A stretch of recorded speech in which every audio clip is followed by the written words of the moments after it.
to Healthy Perspectives with Jeremiah, a podcast that brings you current social and cultural issues through a clinical lens. You can find us on Apple, Spotify, Rumble, YouTube, all kinds of places to look for us. Please like and subscribe on any of them or all of them. We also love interacting with our audience, so join us on all the social platforms such as LinkedIn, Facebook, Twitter, and many more.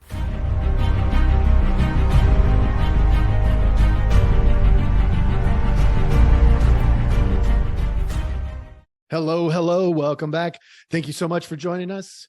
We have a guest again today. My brother Jason Gaidos has decided to join us.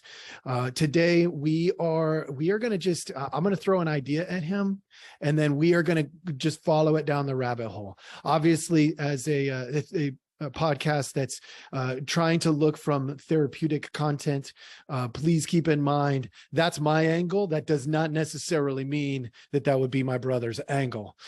So this really could go a lot of different directions. I want to throw a line at you, and this is something that I've been wrestling with, Jason, for a while, and it's been coming up. It's been more prevalent lately. And that is this whole concept, in our hometown in Portland, in Oregon, which is our hometown, for those of you who don't know. There was this thing that happened I think it was in the 90s. They started down this path of keep it weird. And that got really, really weird. And that was kind of the birth of this idea. So it's been stewing for a long time, off and on. But the concept is this: I have a feeling, from a social science perspective, the more unique you are, or at least try to be, the more ordinary you actually become. So the more unique you try to be, the more ordinary you become. What is, just talk to me about that idea. What comes to you first? Social conformity. And that is, let's say you're looking at a school of fish, sardines or something. Mm-hmm. One of them or two of them in the front turn, and then they all turn. And then they turn again, and then they all turn. And so I look at it, I guess my gut reaction to that is that if you're trying to be unique, everyone else recognizes that your uniqueness stands out. And so they, in turn, want to be unique like you. And so everyone then becomes unique. And so therefore they are not. Okay.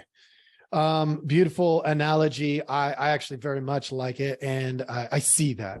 So then, if uniqueness is why are we going for unique? Like, what's the motivation behind that? I don't have a good answer for that. I think because my personal feeling on it is I don't really care. Like, I am unique because I am. I don't need to try to be unique. There are no other me's. There are no other you's. So you are you. And why do you need to try to be more than you? It doesn't feel right to me. So I don't really like it. But I think if I were to make a guess, it's, you don't want to be alone. You don't want to be isolated. And so if you're unique, then you get attention, and that attention might be sought after. And so it's a way to socialize. Even if you're not social, you maintain that social relationship with others. That's just me taking a stab at it. Whoa. Okay, so you just opened up Pandora's box for me, because the clinical lens to that is this inherent need to belong, right? This tribal nature of being relational. That's one thing. But then you also simultaneously opened up this attachment thing. The idea of being pursued, wanted, or needed is something that that creates the bond. For instance, an infant, a baby in the arms of their parent for the first, I don't know, oftentimes month, 2 months, 3 months even, there's no mirroring going on. There's literally like burping, pooping, eating, crying.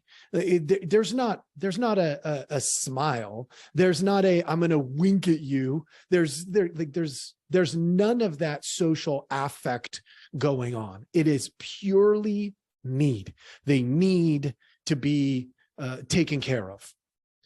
And then right about the time that a parent is, like, metaphorically, not literally, wanting to kill their baby, that right at that moment, all of a sudden, the baby smiles. Now, we know, according to the mirroring affect of the brain, that the baby is mimicking behavior, right? It's because so many people have smiled at the baby. And we know that because of things like the handshake being backwards, right? For those of you who are on Rumble or YouTube, you might have seen my hand for a second. I was not thinking very clearly that, anyway. But the idea is they think it's supposed to look a certain way, and so they make theirs look the same as the one that they see. That's a mirroring. The brain is starting to connect the desire to be social and attached and tribal to the receiving of needs, right? Food, water, shelter, air, stuff like that. So let's unpack that a little bit. The whole tribal thing, the need to belong. What are you thinking? What's your thinking on being the need to belong? I mean, I think it's a social, it's a fact that we belong to a community, and so the need to fit within that community is, I mean, it might, as you develop cognitively, it might become one of the more primary needs. After, obviously, you need food, shelter, water, all that. But after that, it's that the belonging to a community that becomes that thing, and then your role within that. So that social, what do you call it? Social hierarchy, whatever you want to, like. You have you have a role within that, and so you're constantly seeking out what that role is. And so I think, okay, so I think your initial uniqueness is in your attempts and maybe in your failures to try to find what roles you fit within. And so that happens, I guess, when you're young, when you are pretending or playing a game of some sort, and you figure out, okay, I can be the one that tries really hard and succeeds most of the time. I'm the one that tries really hard, but I'm terrible. And I'm the one that I'm the cheerleader. I'm the one that's like, okay, I can tell that I'm just not going to keep up. And so I'm going to root for you, right? And then I'm going to be the disruptor. I'm going to be the one that like changes the rules in the middle of the game just to see what happens, right? And so you're the scientist or the experimenter or just the disrupt, whatever it is, right? And so you're trying all these things to find these roles and where you fit. And so your uniqueness, I think, starts there and then becomes something later, right? Yeah.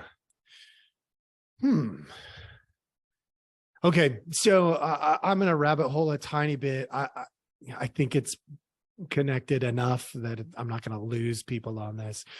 But there's in the therapy world, and I wish I had the reference in front of me. But there was a study done on babies. And you talked about basically, I don't know if you meant to, but you were talking about Maslow's hierarchy of needs, right? And how that tribal nature, that need to belong is core and fundamental, kind of bottom layer of the pyramid. Mm-hmm. And that's interesting because we've learned something by failure, which is often how we learn things.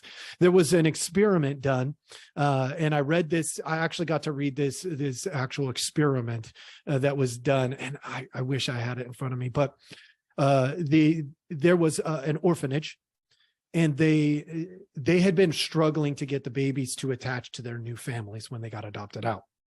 And so what they did was they said, okay, let's do some research and find out more about this attachment stuff. And one of the things that they attempted, and they, their intention was not bad, but what they did was they said, okay, all of the caretakers are not going to touch the children. There's going to be no physical contact. They used gloves when they're changing diapers, but they made sure the temperature, they made sure the babies had food and water, like everything that they needed, because they were infants and they were in their little cribs. They weren't out wandering around. So it was relatively easy to create a non-touch environment. And at first they were like, we're going to find out if that helps them when they get adopted, because then their adoptive family is the first one to physically touch them. And so that idea isn't bad. Like the idea of like, let's figure that out. Unfortunately, what ended up happening is pretty quickly, they discovered that the babies were not thriving. And then next thing you know, I don't remember how many babies died, but babies started dying, even though all of their needs, technically biological needs, were being met. Like all of their biological needs were met, and yet they were still dying. And this has been something that has been studied when people are, say, like held captive in closets. And what we know is that it stunts growth and creates the higher risk of premature death. Right. Mm-hmm.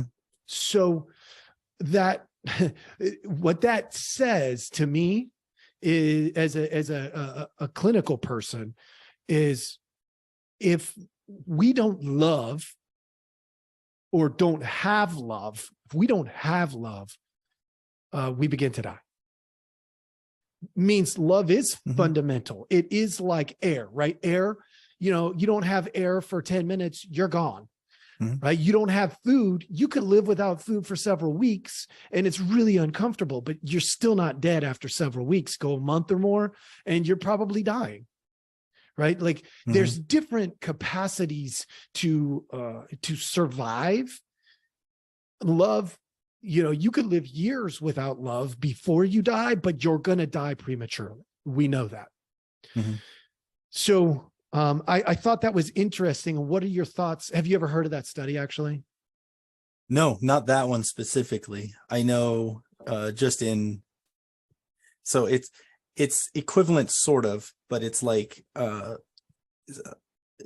my time as law enforcement and then in the military, social isolation is one of the worst forms of punishment. You can do a lot of torture type stuff, let's say, and if you've read about McCain's story, Vietnam, Hanoi Hilton, it's the isolation is very consistent. That's the worst part of all of that. They had their arms broken, they had other things, right?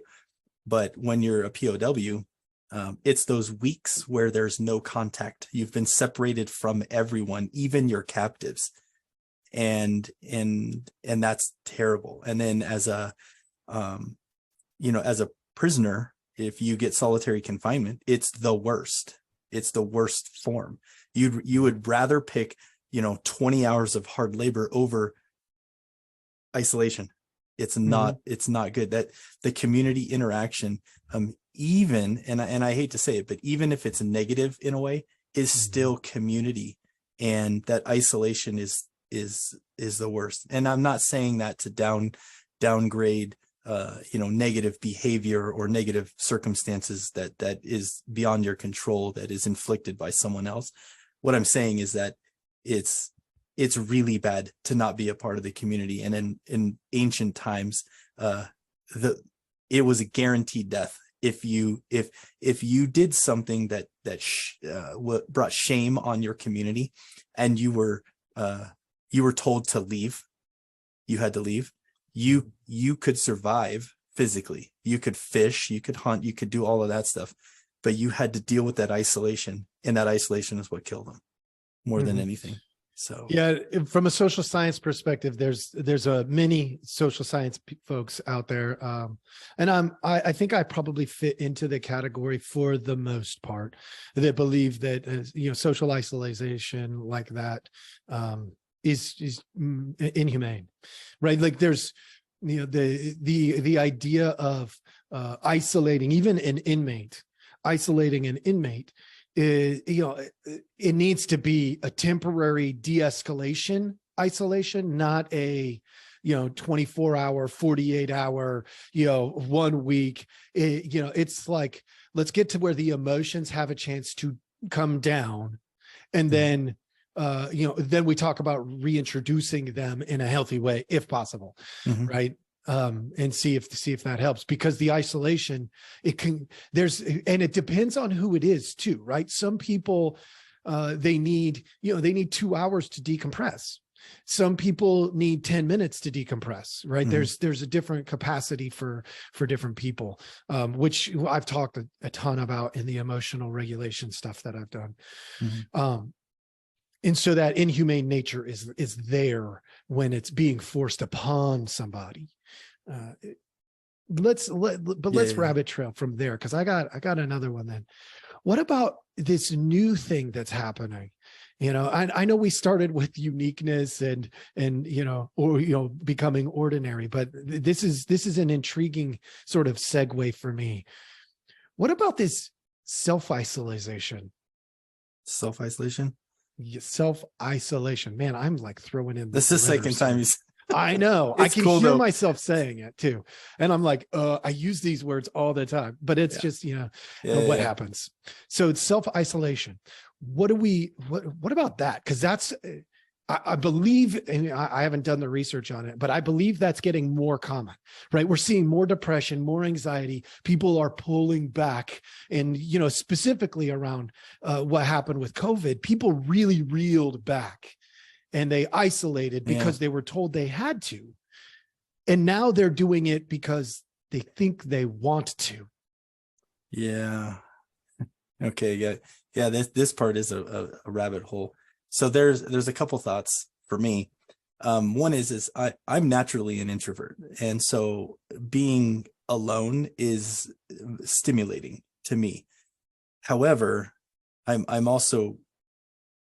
I also realize the importance of community, right? And so being alone by choice I know that it's temporary. And so that's why it works for me. And so I can handle those times alone, and they can be extended, but they can't be forever, for sure. They're just, it doesn't work. So, okay. So the self-isolation, so I think it was maybe 7 or 8 years ago, there was this idea that you wrote like a 1-page deal and you send it to space, and it's something that describes to 2015 to anyone who discovers this, sort of like, what is it, time capsule, like we would bury it. Yeah. So we buried it in space, right? Mine didn't get chosen, but the essence of what I wrote was this development of social media, and how that at no time in history have we ever been so connected yet so alone. And that's what I wrote my paper about. I was like, social media, it seemingly connects us to more and more people, but we are more isolated and more alone than we've ever been in the world, because most of us don't know our neighbors. Most of us don't know our neighbors' pets. Most of us don't even say hi to our neighbor. And I was living kind of in a city at that point, and it's 100% true. Like, you just don't know. I couldn't name my neighbors. And that's kind of sad when you think about it, right? And I'm not saying everyone's like that, but I would say the vast majority of people are like that, right? So this self-isolation is something we've been doing for longer than just maybe, the last year or two, or since COVID. It's been growing because we think that we can be connected because we're connected online, or Nah, I just did it. Yeah, it's contagious. That's awesome. Because we're connected online. And so we think we have connections, but they're meaningless. Meaningful connections are in person. Meaningful connections are face to face. And so I have serious problems with it. Serious. Yeah. Okay, it reminds me. There's two things that came up for me as you were talking about that. One is almost every person that I have experienced who has been fighting depression uses something along these lines at some point in our time together.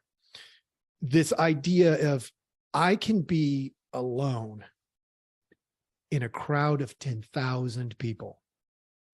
It's that idea that even though they're there, that they are in the mix, they are socializing because they know they just got to keep pushing through, because that's part of the, the cure for depression is really, you got to just keep taking steps, take steps. And eventually that connection becomes felt again, right? That's unfortunately just one of the hard parts of depression when people are dealing with it. But that concept of I can be alone, like feel completely alone in a crowd of 10,000 people. I have this vision in my mind of, being at like a baseball game or a football game, and you're standing surrounded by thousands and thousands of people, and you're going through the motions. Yeah. But inside you don't feel it. Like you're like, I'm doing it because they're doing it. I'm like, it's almost like that initial analogy of, the fish turned, so I just turned. Right. Yeah. It's they like turned, so I turned. Yeah. There's one leader, and then the rest of us are just like, here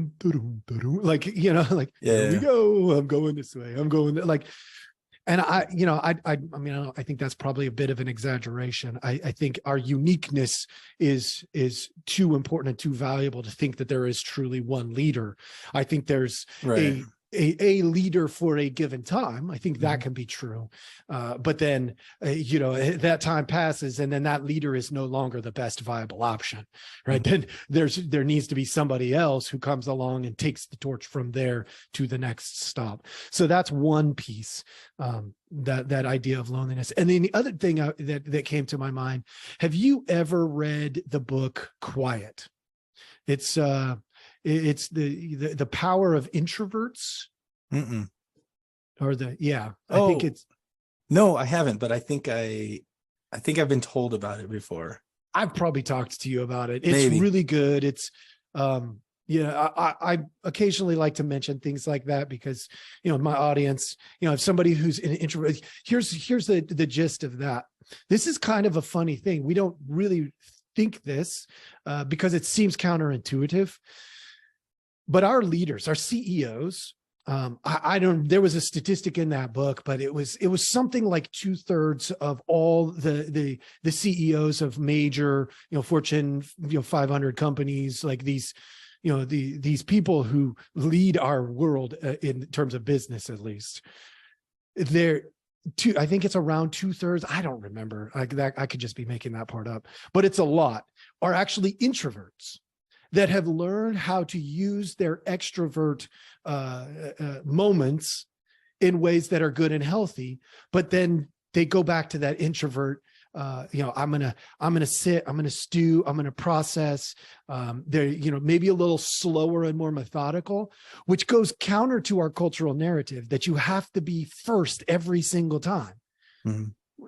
Actually, if we follow the evidence, it would suggest that slowing down is often better, more efficient, more effective. Yep. And so I just threw two things at you. Like, talk to me about either one of them. Yeah.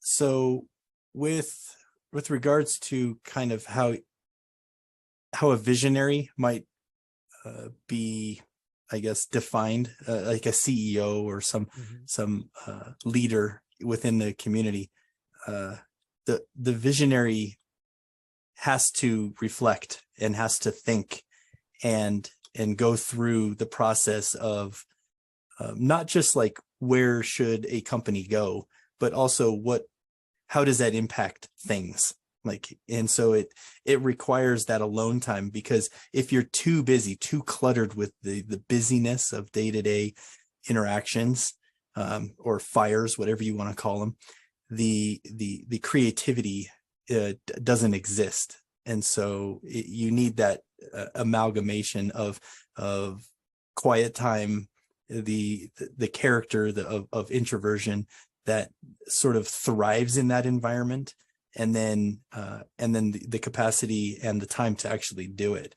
And what it reminds me of is this little excerpt from a TED Talk that Alan Lightman wrote. I think it's called The Art of Wasting Time.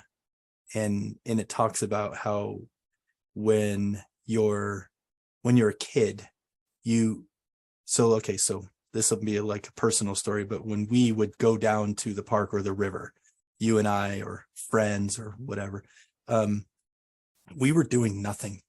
Like, we would take fishing line and no pole because it happened to be broke that day or whatever, and we would throw it in, or we would go to the creek, the little offshoot, and we would try to catch crawdads or whatever it was that we would do, but we were literally doing nothing. And we would talk about, well, what if we walked across that thing? Would it break? Or let's get on that tree branch and see how far over the river it actually goes. And if you fall, you just land in the river. Well, that's doing nothing. But you know what it is? It's wasting time in a creative way, because you're discovering the world. And so that's kind of what, when you were talking about, the what is it called? Alone? No, not Alone. What's it called? The book, the introversion book. Oh, Quiet. It's talking about it's those times. Now, we could do that alone, and there were times that we did, probably, because you're like, I'm just going to go to the other side of the river. Okay. And so we were alone for like 20 minutes, right? But then we would come back, right, together. Like, what did you discover? Moss. What did you discover? Lots of ferns. Okay, cool. Let's go fishing. In this fishing one is a funny one, because we had the rock quarry right by our home, and we would go down there. I would go down there a lot, actually, probably more than anybody, because people didn't realize that I would just go crawl under the little bar, and I would head down to the pond that was on the left side as we were going down. There were no fish there, like zero, ever. Like, never caught a single fish, but I would go down and fish. I don't think there ever were fish there. I mean, we were in the middle of a rock quarry with no creek, no inlet. It was all just runoff from the road. No, I think we did actually catch a fish, but when the birds would come, then near the end, before we moved, I think there were some fish, and I want to say Brian caught one. That's awesome. No, I didn't know that, but like, I believe we know how. I mean, I've learned now how this kind of thing happens. A fish will pick it up in the river, and they'll be flying over, and they'll drop it in there. And if it happens to have eggs, like, those things are gonna,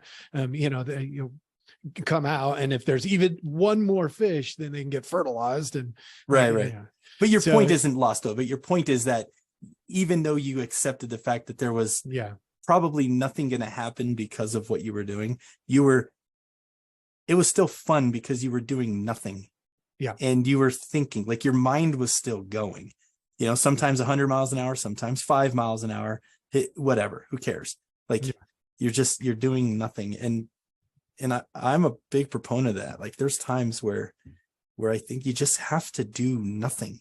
And so I would be sitting, like, when I had the business, I'd be sitting in the office, and it always worried me a little bit. The employees would come in and, like, what are you doing? Like, you're in charge of this place, but you're sitting there doing nothing. Well, that's what it looks like to you. I'm not dogging you for for thinking that, because it's natural to think that, but I promise you, I'm doing a lot right now. I'm thinking about scheduling and personnel and families and the students and whatever it is. Like, it looks like nothing, but it's not nothing. It's a lot. And I'm getting tired sitting here doing what looks like nothing. Right. That's the reference you gave at that TED Talk. There was a book, I think you're the one who told me about it, In Praise of Wasting Time. That's what it's called. Yes. I read that actually, and then I went out and went fishing with a buddy on their boat, and it was. I think I even called you that day and said, "Do you know what I'm doing, dude? Yeah, I am wasting time." yeah, um, but yeah, no, that's it, it's a good idea because what you talked about, and this is a really key thing. We know that creativity gets lost in busyness. We know that, like, Oh, yeah. there's enough research on busyness to tell us all kinds of stuff. And one of those things is if you're too busy, you lose creativity. And unfortunately, that's happening more and more, right? We always have something to look at online. 100% of the time you can go there and it will try to suck you in and pull you in. And that busyness, it's taking people who are otherwise creative and just making them busy. I deal with this in the counseling world a lot. Like, I say something like, "Hey, let's take out a piece of paper and let's draw. Pencil, paper. What are you talking about? I actually have some colored pencils. Thanks. I'm going to grab those and get them out." And they're like, "Colored pencils? Am I in kindergarten?" Right. Like, and the beauty of it is when a client just says, I mean, I'm in counseling. You think you know stuff. And I'm like, I hope I know stuff. They give it a try.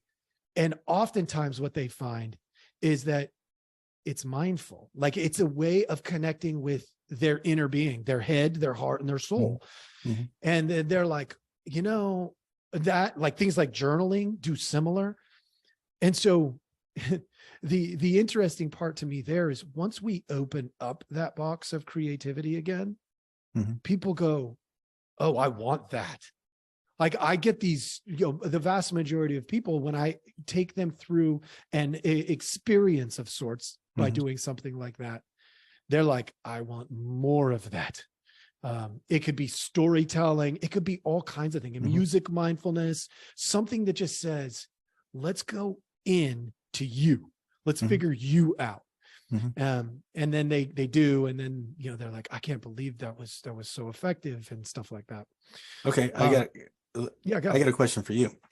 So then what do you do with the people that are busy, right? Filling their time, but they're masking it as what they call productivity.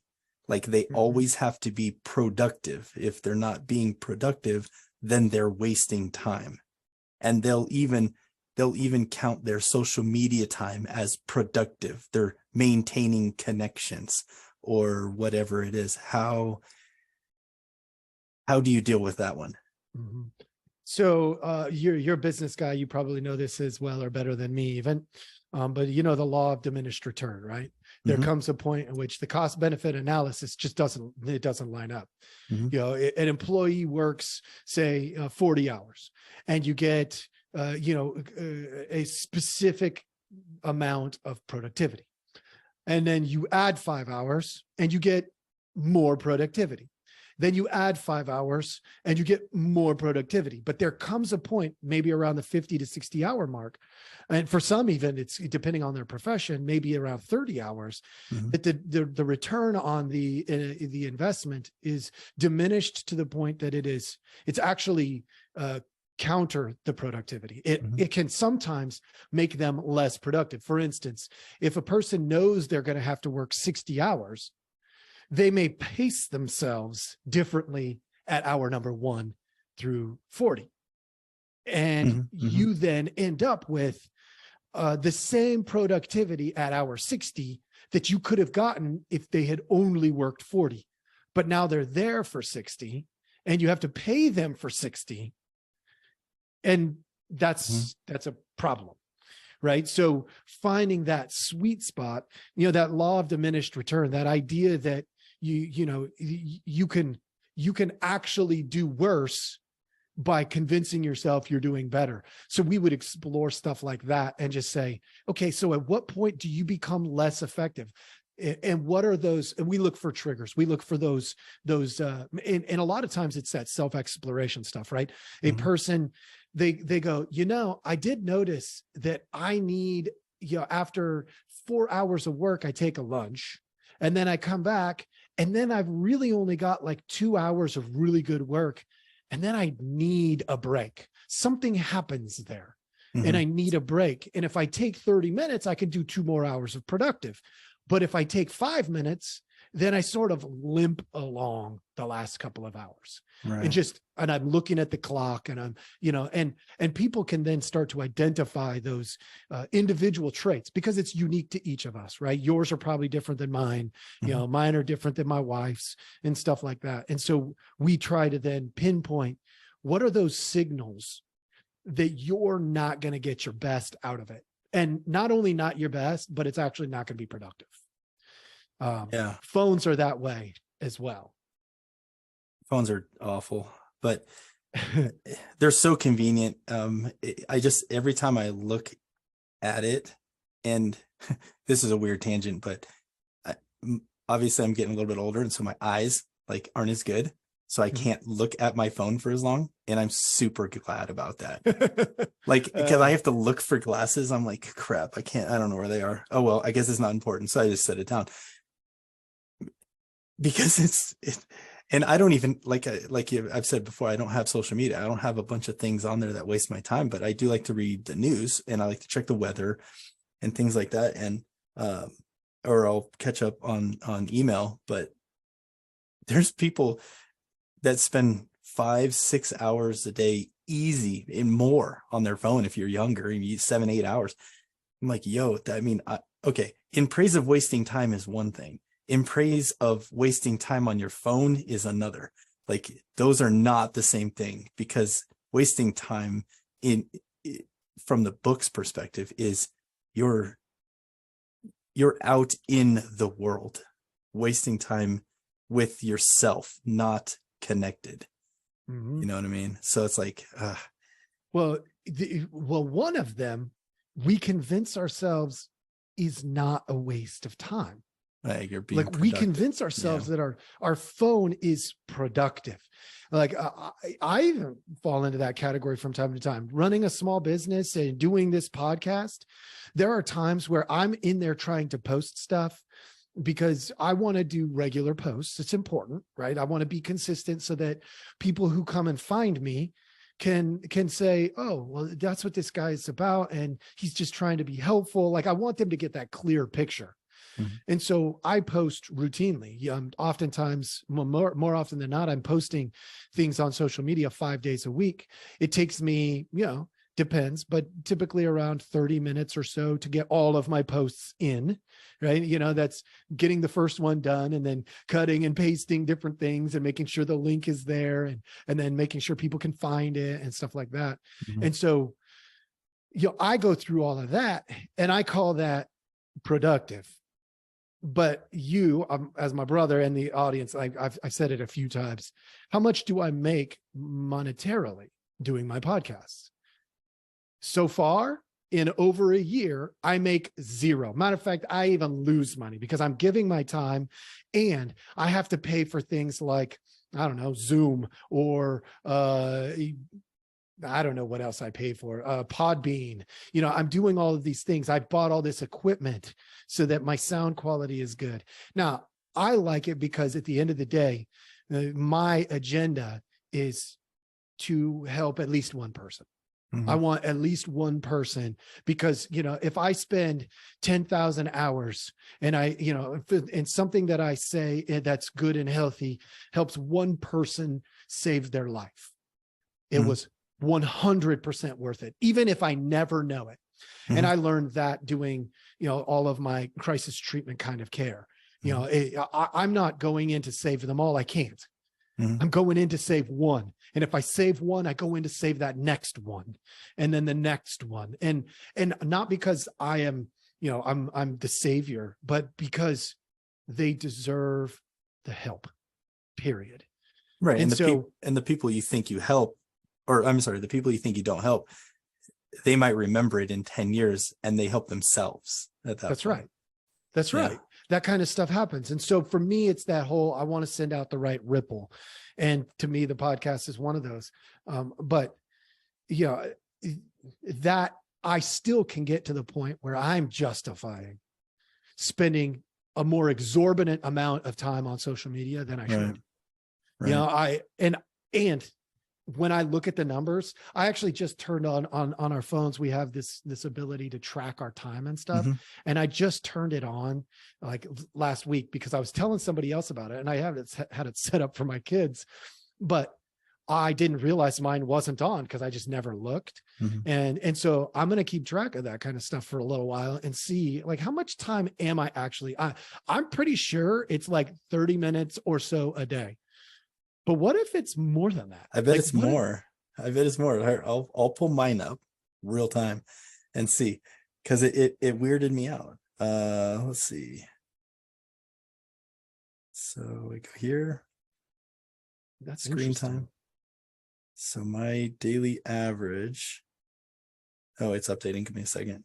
There it is. Okay, cool. So then you can go to see all activity. My average is 2 hours and 12 minutes. And then if I look at what the time is, oh, okay, there's a trick to this because it looks like about an hour of it roughly each week is my kids on my phone with a game. So I'm about an hour to an hour and a half, it looks like. That's interesting. Okay, so I literally just set it up, but I can tell you that this week, in like 4 days, 5 days, something like that, it looks like it's tracking 4 days. It's an hour and a half of my 3 hours being tracked is messages. Those are all business pretty much. Yeah. You know, like you or Uncle Roger or something like that. Right. Like it's that is the largest. And then I have over an hour in my Bible app. So that puts me at an hour on social media and different sites. I mean, I don't know. We'll see how it plays out. Yeah, see how it plays out. Early data. I bet with your old job, it was more. Oh yeah, for sure. Because you were stuck to that thing because it always had to be in contact with everyone. Yeah, it's scary because even if you're an hour, that's roughly 4% of your day, right? Yeah. Once you hit the 2 hour mark, you're looking at close to 10% of your day. You know, I wish maybe that's a takeaway for our audience here, right? Like, track your time. Find out what the heck you are actually doing. Just find out. Don't be scared of it. Just find out, because there does come a point at which your return on investment is a negative. You're getting less than it's worth.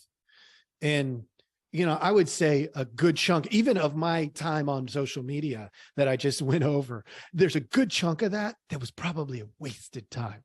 I bet. And here, I'll bring it back to uniqueness, because your time spent online is the conformity that we started this discussion with.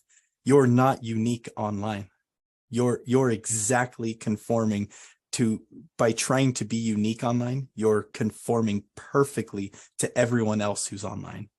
There is no uniqueness online. Yeah. So perfect summary. Like let me just add one piece to that, because like I love that, where that's going. Here's the summary from my vantage point as a therapist.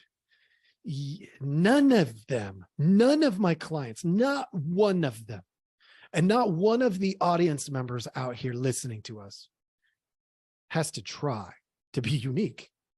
It takes zero effort to be unique.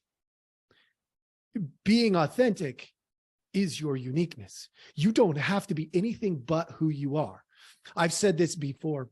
If a person tries to be unique, they actually lose track oftentimes of who they are. And in doing that, they lose their uniqueness. Their gifts are no longer being given to the world. What they think their gifts are, or what they're trying to project, is being given to the world, but it may not be who they actually are, which is what the world needs. Mm-hmm. If that makes sense.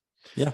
Good. Let's go ahead and let's do this. Let's wrap up right there. People have some stuff to chew on. I thought this was interesting. I actually didn't expect it to go where it went again. But that is the nature of doing this. And so, for those of you who are out there in the Rumble world and in the YouTube world and watching, thanks for joining us. For those of you on the podcast, you should get matter of fact, little side note, I am now figuring out how to put the whole, advertise where you can find us on both formats. So Rumble and YouTube, you should be getting that as well. Thank you all so much for joining us, and have a great day.